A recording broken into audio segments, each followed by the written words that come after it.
വലിയൊരു സാമൂഹ്യ ദുരന്തത്തെക്കുറിച്ച് പറയാനാണ് ഞാൻ ഈ വീഡിയോ ചെയ്യുന്നത്. കേരളത്തിലെ മലയാളികളുടെ കയ്യിൽ പണമുണ്ട്. ഒരു വിഭാഗത്തിനുള്ള, എല്ലാവരുടെ കയ്യിലും ഇല്ല, ഒരു വിഭാഗത്തിൻ്റെ കയ്യിൽ നല്ല പണമുണ്ട്. 70കളിൽ വിദേശത്ത് പോയി, 70കൾ മുതൽ തുടങ്ങി വിദേശത്ത് പോയി ഉണ്ടാക്കിയിട്ടുള്ള പണം 1 ലക്ഷം കോടി രൂപയാണ് ഒരു വർഷം കേരളത്തിലെത്തുന്നത്. അത് ഉണ്ടാക്കുന്നൊരു സാമൂഹ്യമായ പ്രതിസന്ധിയെക്കുറിച്ചാണ് ഞാൻ ഈ പറയുന്നത്. ഇവിടുത്തെ പരിസ്ഥിതിക്കും സമൂഹത്തിനും ഉണ്ടാക്കുന്നൊരു പ്രതിസന്ധിയാണ്. സുഭാഷിതം ഡിജിറ്റൽ ചാനലിലേക്ക് എല്ലാവർക്കും സ്വാഗതം. ഈ ചാനൽ കാണുക, സബ്സ്ക്രൈബ് ചെയ്യുക. ഞങ്ങളുടെ അഭിപ്രായങ്ങൾക്ക് നിങ്ങൾ വിയോജിപ്പുണ്ടെങ്കിൽ കമൻറ്റിൽ രേഖപ്പെടുത്താം, ഞങ്ങളെ അറിയിക്കാം. വാട്സാപ്പ് നമ്പറുണ്ട്, സംഭാവന നൽകണം, മെമ്പർഷിപ്പ് എടുക്കണം. മെമ്പർഷിപ്പ് ജോയിൻ എന്ന് പറഞ്ഞ ഐക്കണിൽ അടിച്ചാൽ മെമ്പർഷിപ്പ് എടുക്കാൻ പറ്റും. വിവിധ തരത്തിലുള്ള മെമ്പർഷിപ്പുണ്ട്. അതെല്ലാം നിങ്ങളെടുത്ത് ഞങ്ങളെ സഹായിക്കുക. എന്തായാലും കേരളത്തിൽ ഈ 1 ലക്ഷം കോടി രൂപ ഒരു വർഷം വരുന്ന തുകയും, ഇവിടെ ആളുകൾ ശമ്പള പരിഷ്കരണത്തിലൂടെ കിട്ടിയ തുകയും, റബ്ബർ വിറ്റ് കിട്ടുന്ന പൈസയും എല്ലാം നിക്ഷേപിക്കുന്നത് കെട്ടിട നിർമ്മാണത്തിനാണ്. അങ്ങനെ ഒരു 14 ലക്ഷം മുതൽ 20 ലക്ഷം വരെ കെട്ടിടങ്ങളാണ് കേരളത്തിൽ ഒഴിഞ്ഞു കിടക്കുന്നത്. ഞാൻ തിരുവനന്തപുരം നഗരത്തിൽ നിന്ന് 4 കിലോമീറ്റർ അകലെയുള്ള സ്ഥലത്താണ് താമസിക്കുന്നത്. അവിടെ എൻ്റെ വീട്ടിൻ്റെ സമീപത്ത് 14 കെട്ടിടങ്ങളാണ് ഒഴിഞ്ഞു കിടക്കുന്നത്. 14ഉം NRIക്കാരുടെ കെട്ടിടങ്ങളാണ്.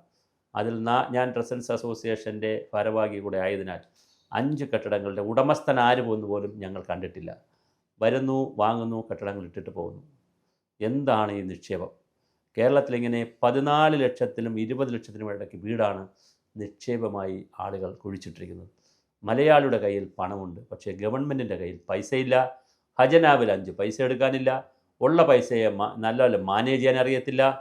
കുറേ പെൻഷനും കൂട്ടിയും കുറച്ചും കൊടുത്തും, കുറേ ആളുകളൊക്കെ കിറ്റ് കൊടുത്തും, കുറച്ച് തരികിടകൾ നടത്തിയും, മദ്യം വിറ്റും, പിന്നെ ലോട്ടറി വിറ്റും, പിന്നെ കുറേ വർഗീയതയൊക്കെ പറഞ്ഞ് അങ്ങനെ ഉരുട്ടി ഗവൺമെൻറ്റുകൾ പോകുമ്പോൾ കൃത്യമായി ഖജനാവിൽ പണമില്ല. എന്നാൽ ലക്ഷക്കണക്കിന് രൂപ, കോടിക്കണക്കിന് രൂപയാണ് ഡെഡ് ഇൻവെസ്റ്റ്മെൻറ്റായി മലയാളി ഇടുന്നത്. എന്തുകൊണ്ടെന്നാൽ ഇതിനൊരു പൊളിറ്റിക്സ് ഉണ്ട്. അത് പറയാനാണ് ഞാൻ വന്നത്. 80കൾക്ക് ശേഷം കേരളത്തിൽ വന്ന പണം ഉപയോഗിച്ച് സാധാരണ ജനങ്ങൾക്ക്, ഒരു NRIക്കാരന് ഒരു ഗ്രാമപഞ്ചായത്തിലോ ബ്ലോക്ക് പഞ്ചായത്തിലോ ഒരു കോർപ്പറേഷനിലോ നഗരസഭയിലോ മുനിസിപ്പാലിറ്റിയിലോ ഒരു ഇൻവെസ്റ്റ്മെൻറ്റ് സ്കീം നടപ്പിലാക്കാൻ ധൈര്യം പോരാ. അതിന് ഇവിടുത്തെ തൊഴിലാളി സംഘടനകൾ ഉത്തരം പറയണം, ഇവിടുത്തെ ഗവൺമെൻറ്റുകൾ ഉത്തരം പറയണം, നമ്മുടെ ബ്യൂറോക്രസി വലിയ ഉത്തരം പറയണം. എന്തുകൊണ്ട് മലയാളിയുടെ കയ്യിൽ വരുന്ന പണം ക്രിയേറ്റീവായിട്ടുള്ള പ്രൊഡക്റ്റീവ് സെക്ടറിലേക്ക്, ഉൽപ്പാദന മേഖലയിലേക്ക് നമുക്ക് വഴിതിരിച്ചു വിടാൻ പറ്റുന്നില്ല? ഇതൊരു വലിയ ചോദ്യമാണ്. അതെല്ലാം നിർമ്മാണ മേഖലയിലേക്ക് പോകുമ്പോൾ അതിനാവശ്യമായ സിമൻറ്റ്, മണൽ, ചുടുകല്ല്, പാറ, ഇത്രയും സാധനങ്ങൾ നമ്മൾ പ്രകൃതിയിൽ നിന്ന് എടുക്കേണ്ടി വരുന്നു. അതുണ്ടാക്കുന്ന പാരിസ്ഥിതിക ദുരന്തങ്ങൾ വളരെ വലുതാണ്. അപ്പോൾ ഒരു വശത്ത് പാരിസ്ഥിതിക ദുരന്തങ്ങൾ, കെട്ടിട നിർമ്മാണ തൊഴിലാളികൾക്ക് ജോലിയുണ്ട്, അതൊരു വിഷയമുണ്ട്. പക്ഷേ അത് വിഷയമല്ല. കാരണം കൃഷി ചെയ്തിരുന്നവർ കെട്ടിട നിർമ്മാണം വന്നപ്പോൾ അങ്ങോട്ട് പോയി, മറ്റൊരു തൊഴിൽ സാധ്യത വന്നാൽ അവർ അങ്ങോട്ട് പോകും. അതൊരു വലിയ വിഷയമല്ല.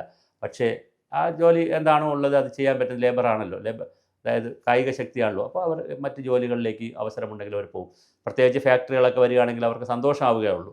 അതുകൊണ്ട് തീർച്ചയായും കേരളത്തിൽ വരുന്ന തുക, ഈ കോടിക്കണക്കിന് രൂപ എങ്ങനെ നമുക്ക് ക്രിയേറ്റീവായി പ്രയോജനപ്പെടുത്താം, അതിലൂടെ 40 ലക്ഷം വരുന്ന ചെറുപ്പക്കാർക്ക് എങ്ങനെ ജോലി കൊടുക്കാം, ഈ മേഖലയിൽ നിന്ന് മാറുന്ന, ഒരു മേഖല തളരുമ്പോൾ ആ മേഖലയിൽ നിന്ന് മാറുന്നവർക്ക് എങ്ങനെ പുതിയ മേഖലയിൽ ജോലി കൊടുക്കാം, ഇങ്ങനെയുള്ള ഒരുപാട് കാര്യങ്ങൾ ചർച്ച ചെയ്യപ്പെടണം.